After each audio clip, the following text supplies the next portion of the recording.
We start with our first dialogue. I'm happy to present the two dialogue partners. One is Daniel Mann. He was born in London, in Great Britain, and but with a cultural background from Hong Kong Chinese. I think both your parents are from China, right? Yes. Yes. And you are now living in Germany, in Aachen, in Bavaria. And Daniel Mann studied at the Academy of Fine Art at Braunschweig. And he also studied at the Academy of Fine Art in Munich and made a diploma and also a Meisterschüler. And yeah, is working now in Germany and has several exhibitions. And I think I cannot read every exhibition because there are a lot. And yeah, I would like to present Peju Layiwola. She's a professor of art and art history at the Visual Arts Unit at the Creative Arts Department at the Faculty of Art at the University of Lagos in Nigeria. And she's, what's very interesting, a theorist and a practitioner also. Her writing has focused on pillage and appropriation of cultural materials taken from Kingdom of Benin to British forces, and the claim for restitution and repatriation of looted artifacts has been the main thrust of her work in the last 2 decades. And she's also studying indigenous African culture and artistic practices and knowledge systems, particularly as it pertains to textiles. I think you are also working with textiles as an artist. And a forthcoming exhibition, which will be opening at the beginning of November,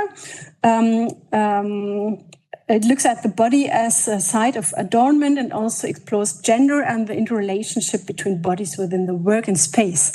And we are very excited about your dialogue between you both. And yeah, I think you can start. Okay, thank you very much, Goda. And thank you so much for the beautiful introduction of your project. It's been a wonderful experience looking at this topic and also discussing with Daniel over the last few weeks. So I bring you greetings from Lagos, Nigeria. My name is Peju Layiwola. As Goda said, I'm an artist, an art historian. And for the purpose of this dialogue, I'm the scientist who will be engaging in this conversation with Daniel Mann about making images.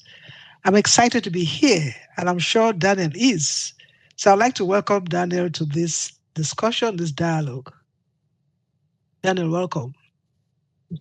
Thank you. Okay, so we are two people from different parts of the world with different backgrounds, different perspectives, and if you may, different approaches to life and art.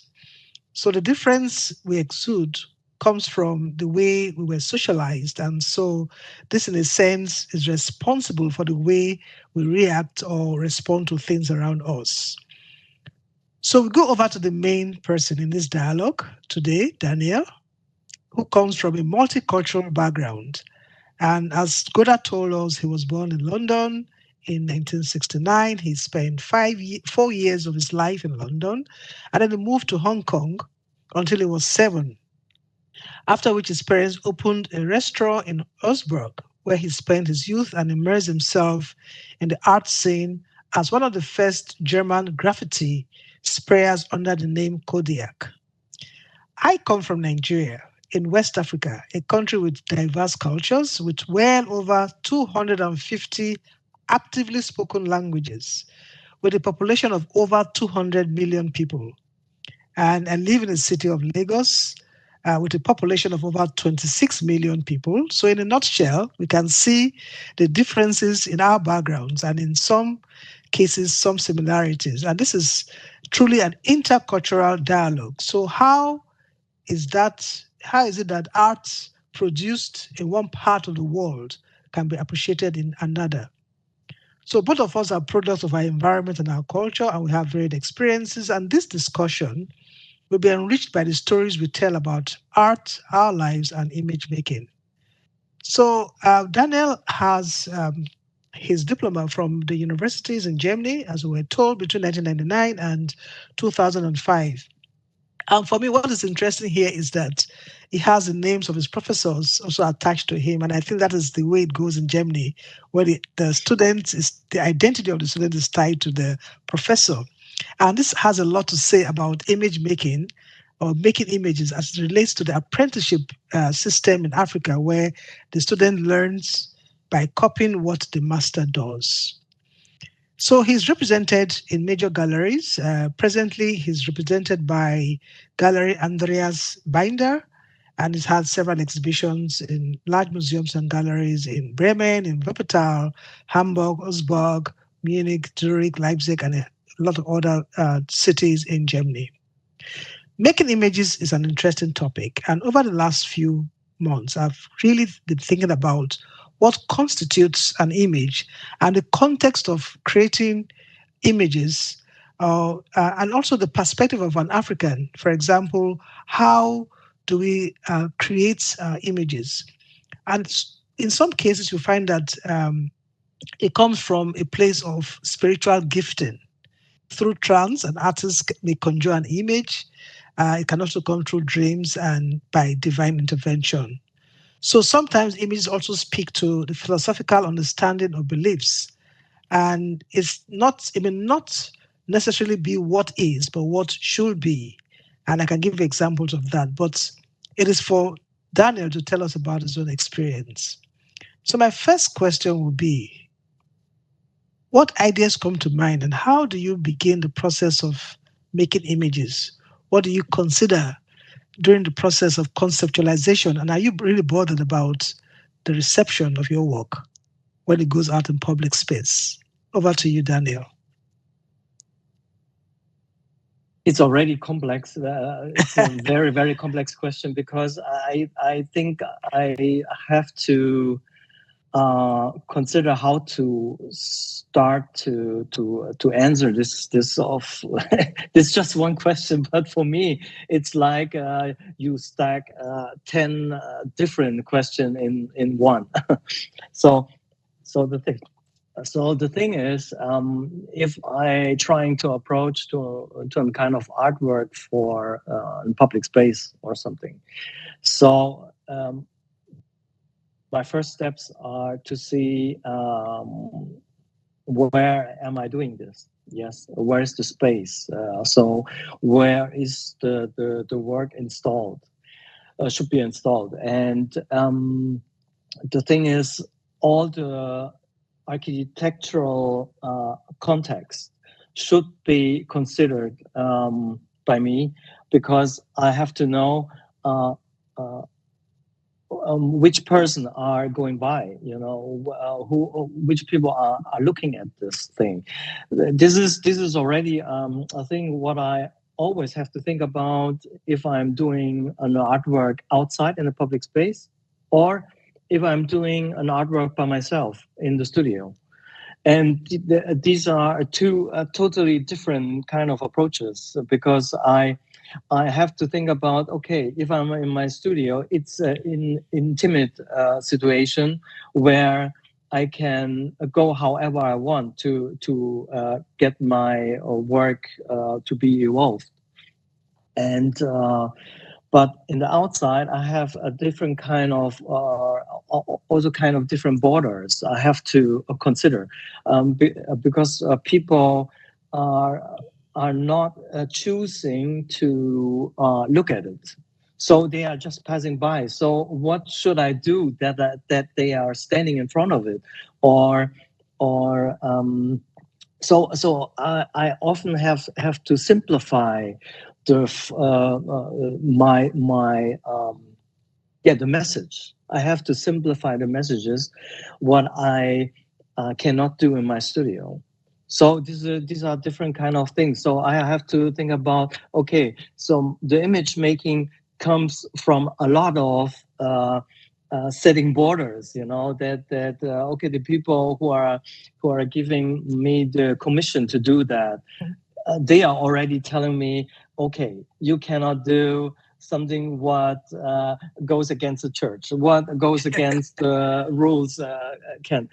These are a lot of things to consider. Yes, yeah, these are a lot of things to think about. So that means already at least 30 to 50% of my thoughts I have to put away. And then I said, okay, so I work with the rest of the percentage. Yes, and then okay, what comes out then? So what kind of outcome do I have for my artwork in the public space then? You know, this is already a limited version of my fully developed thing what I have in my head.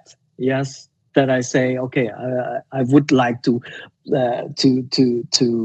have a fully thing out there, but I cannot do that because I'm limited.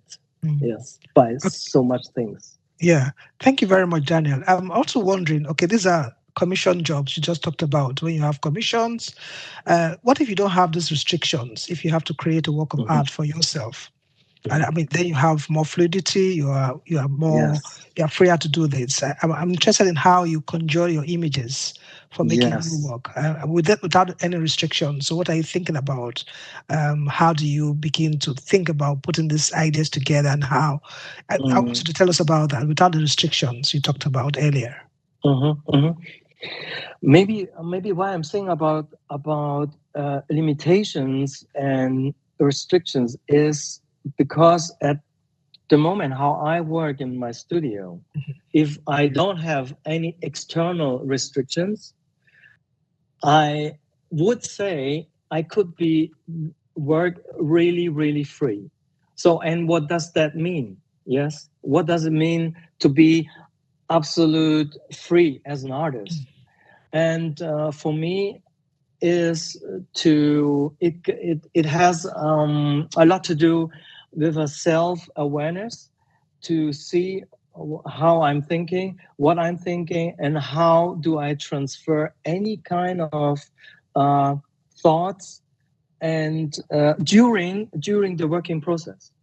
So if just for example, if I just making a simple line on the paper, is already I know it's maybe be freed from any kind of thoughts, but why am I able to draw a line? This is because I know how to write. Yes, and this is already the first thing. I cannot say I'm absolutely free, but I can say for myself, I try to have that as a kind of toolbox. It's like that I have a workshop behind me. I have a different kind of tools. This is how I learned. I learned to be an artist, how I use a brush pen, for example. I know how to use put any colors. And this is this I know, okay, this is already the tools I have to get to my image. Yes. And then I starting totally be free. And totally be free means just to have that tools in my background. I know how to use it, and then I just go forward. And I just go forward in terms of I have a piece of paper, for example, and I just start. It's for example, it's just like a doodling thing. Yes. What a lot of us know how to do it. But the doodling means you are not thinking at the moment, not at the point when you set down the pen. Then you try not to think. You are thinking of something else. So what are you doing is your mind is like an external thing, but your tool, what you have in your hand, is almost moving by itself. So it's a kind of you could say maybe it's a kind of a subconscious thing to do. Yes. So, but what is a subconscious doing if your mind is already open? So I think this is a kind of a contradiction thing of what I try to making images out of this kind of combination between thinking and doing. Okay, thank you so much. Yeah, I think I also want to speak about my own experience. And as an artist, when I'm thinking about creating and making images, I know that artists are also products of their immediate environment or the culture from which they come. And so I come from two cultures, two great cultures in Nigeria, being Edo and Yoruba.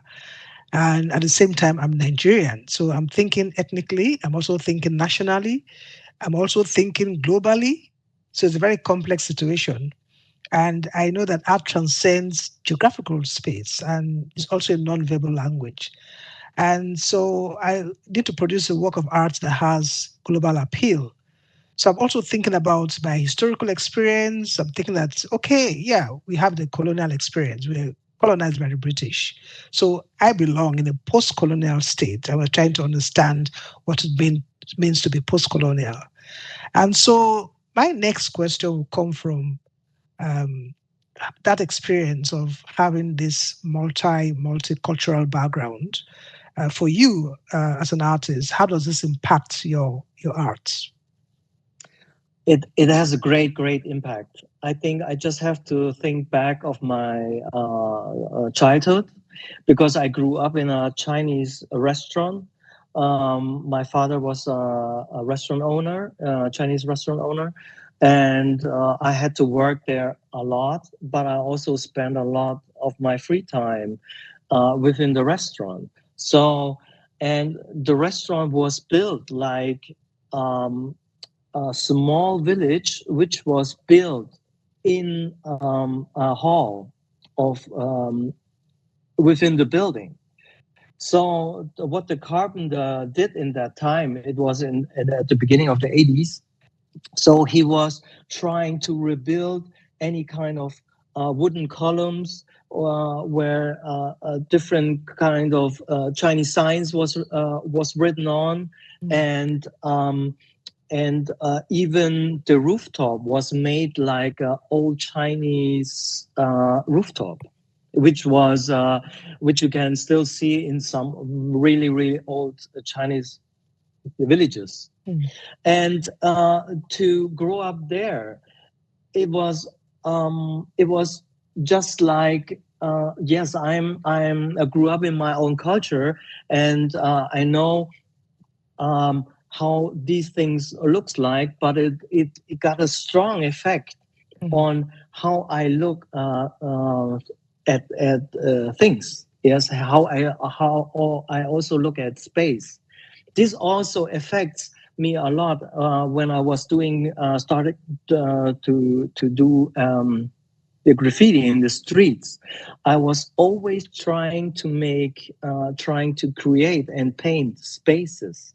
And so I was questioning me a long time. Where does it come from that I'm always trying to make spaces? And these spaces was coming from the space where I'm coming from. And also the space what we had in our restaurant, because in this restaurant I really felt really comfortable. It was like a nutshell, but I was feeling really like it. I got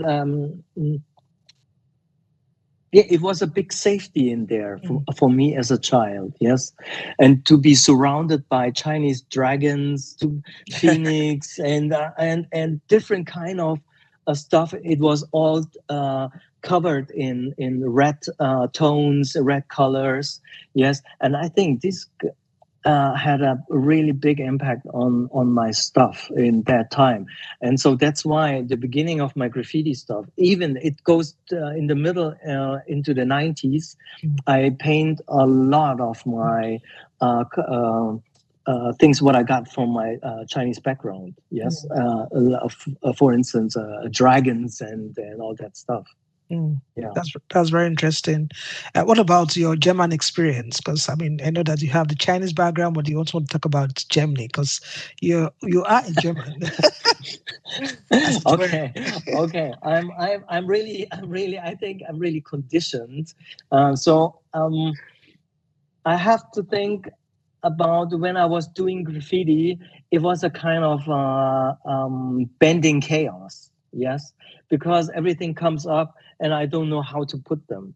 And I think the German way or my German condition is just to look at things really, or at least I try. Yes, I try to focus on things more. Yes, and I said, okay, first of all, what comes at first? Yes, and then what are the second steps to how to approach to my artwork? Yes, and I think this is how I look at things today. So maybe it's the way of approaching these things. It's a German way of thinking. Okay. Thank you very much. I think I like the response to the fact that some of these images that were shown to you as a young child inspired your work, and also the use of color like red and the dragons, the phoenix that you talked about, the signage, are things that really were great registers for you as a young person. Um, I'm also looking at the range of works that you have. I know you have mostly special installations. You have a lot of diversity to your work. And in recent years, you've done large scale murals. You've also done acrylic and ink. You've done carvings. You come from a background of making graffiti art in public spaces. And now you work as a painter on canvas, doing digital arts and huge murals. I'm also wondering, how do you navigate different dimensions in your work, moving from one medium to another? In other words, how do you decide on the particular medium for your work? This is maybe it's good at this point, Agoda, to show one of the large scale wall paintings, murals. In my study, when I was studying art in Braunschweig, my professor Walter Dahn, he was always saying that the first thing to do is what is important about an artwork, and this is not how. And this is why I really still love him so much for that saying. Yes, because he said, first of all, is always the content, which should move outwards to the form. Yes, that means form follows content. And this is what I still trying to do. If there is a content to follow, for example, this kind of work, what you can see now, it's a folded aluminium metal, which is built in a public space, and it was a competition, and we won that, and it was then nice to do it. And the thing was, I had to know what kind of area is that, and this is the Volkshochschule. It calls the Volkshochschule. What's in English the word? It's a kind of a public school. Yes. And so a lot of people are sitting down out there to take their coffee in their pause in the break. So they should get. So what we thought as a team was, what should this artwork do then? So you should be surrounded by this artwork. So we make this kind of folded thing that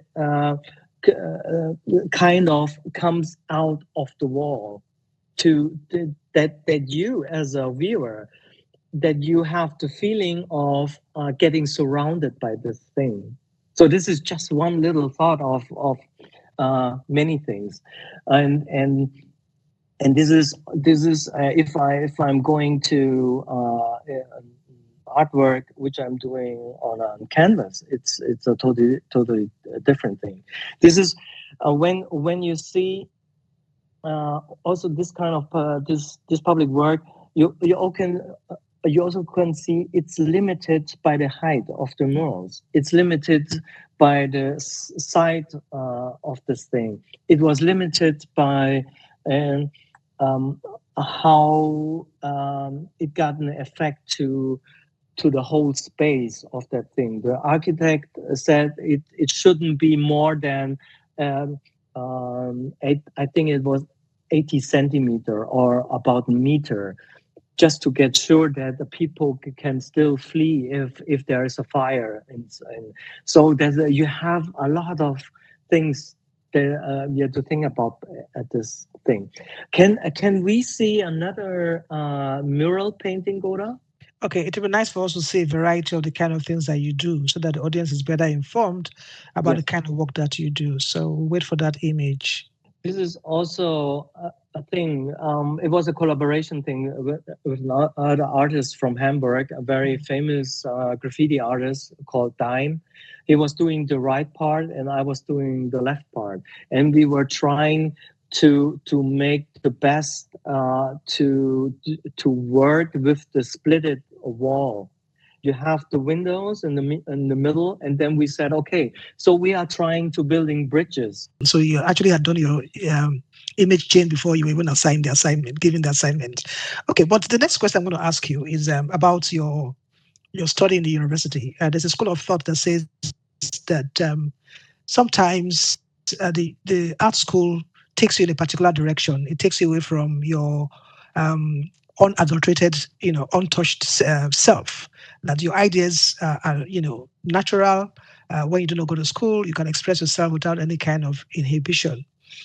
So I'm interested in knowing how this the art schools you attended conditioned your thoughts, how they find your ability to conjure images. And as I said already, well, he's still there.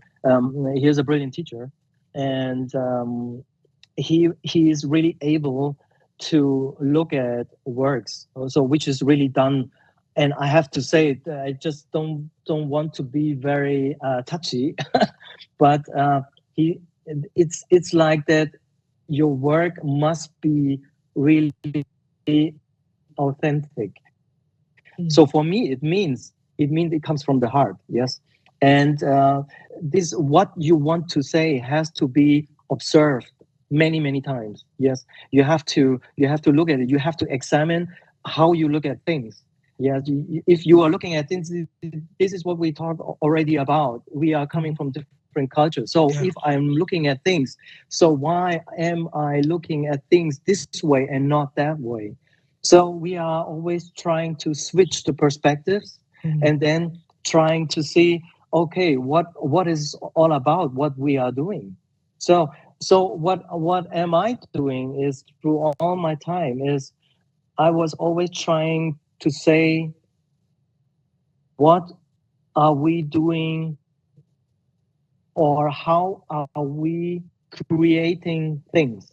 So how is creation going into development? Yes, what are the causality? What is how are the steps? Yes, going by. And this is a kind of process which I always trying to examine, and not only examine, I also always want to show that. This is why I always making layers by layers by layers.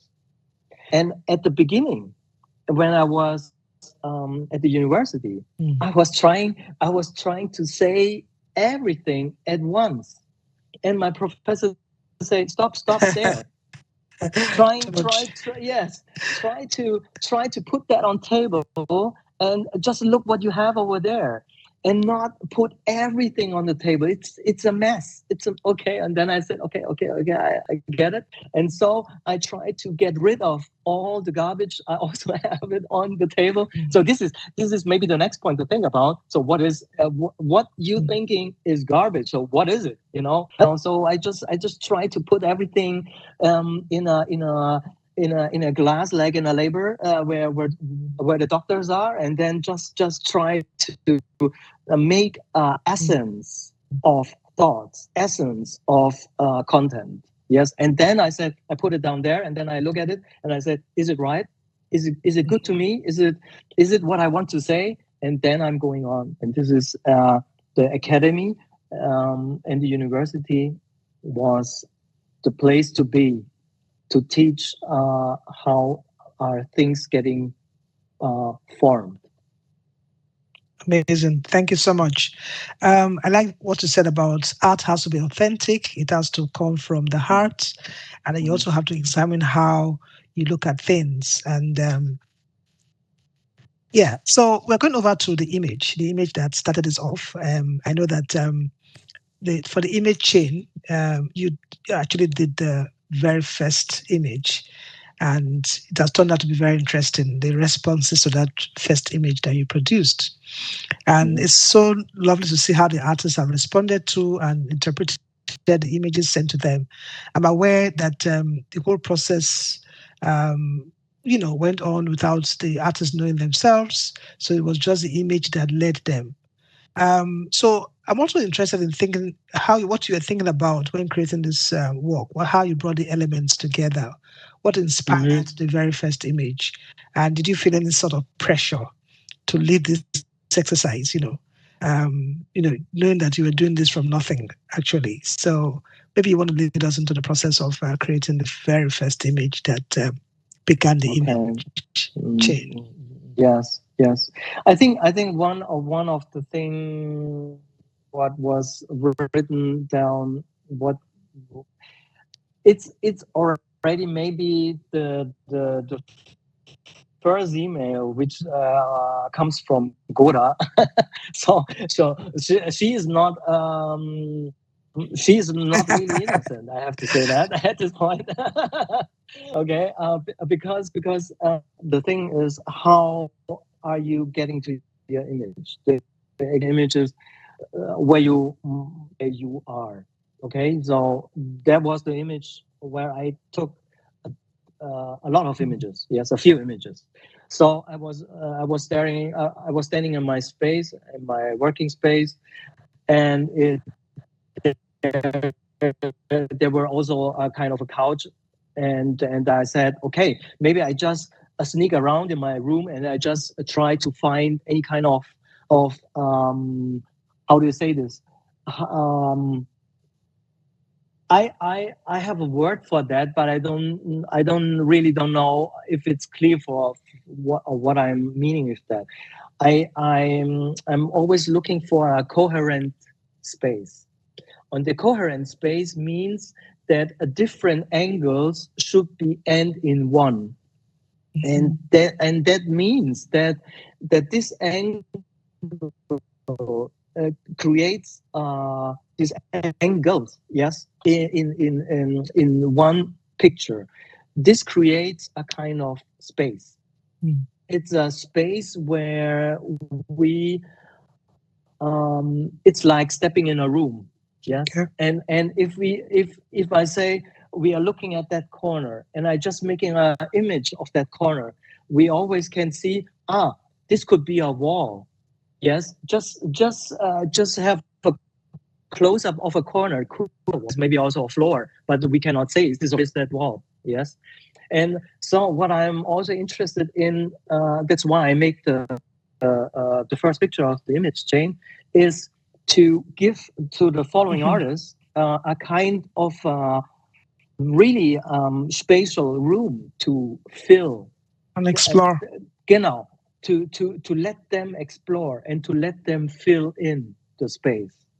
And this is what I always thinking, because for me, if I'm going somewhere else, so where I always trying to get is to get into a safe space, or a space to fill in, to a space where I can talk, a space where I can work. Yes, and this is always, it's always about spaces. Yes, this is what that's my view on that especially. Yeah. Okay, that's very interesting. I would have liked to see the next image to this one, the one that responded to your own directly, and also to see the very last image and to see how they deviated from what you showed at the beginning. But I don't think that we have it in that sequence. Perhaps over time we can look at that. So I'm going to ask you one last question, knowing that we are close to the end of our own time, is to for you to talk about your forthcoming exhibition. I know you have been very busy. It was very difficult to get you down at one point. And the other time you were busy in your studio. So I know you're right in the middle of preparing for this big exhibition. Maybe you want to tell us about that. And then we can, after that response, we can look at the images that you have, which you have selected for us to view. Is that okay? Yes. Okay. Yeah. Thank you, Daniel. So should I? Yes. Okay, I'm trying something now. Okay. Because now I'm in the middle of the preparation. Okay, so where I'm standing here, it's the town hall, the historic town hall of Munich. Wow. So this is just one part of that, and now I'm showing you the whole space. These are two big canvases. Wow.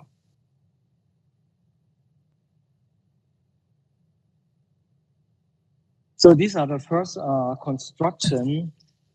These are the first construction what I'm doing here, and this kind of wood construction are the construction for. I have a different kind of cutouts made out of cardboard, and this should be then attached on this kind of this kind of bears on the constructions. And so what I'm trying to do here is, or what we are trying to, because I'm not, we are 3 persons here exhibiting, and Serena Ferrario is a colleague of mine. Okay. She is doing drawings, little tiny drawings, which are also attached on the constructions.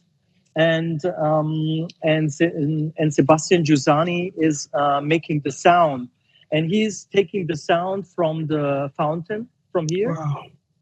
And he just looped the sound and also digitalize the whole sound situation and make a kind of a surrounding immersive kind of exhibition what we are doing here then.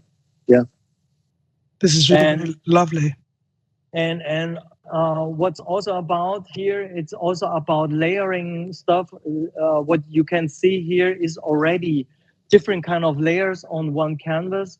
And what I'm doing is here that they are standing in the middle of the space and they have different kind of layers in front of the canvases.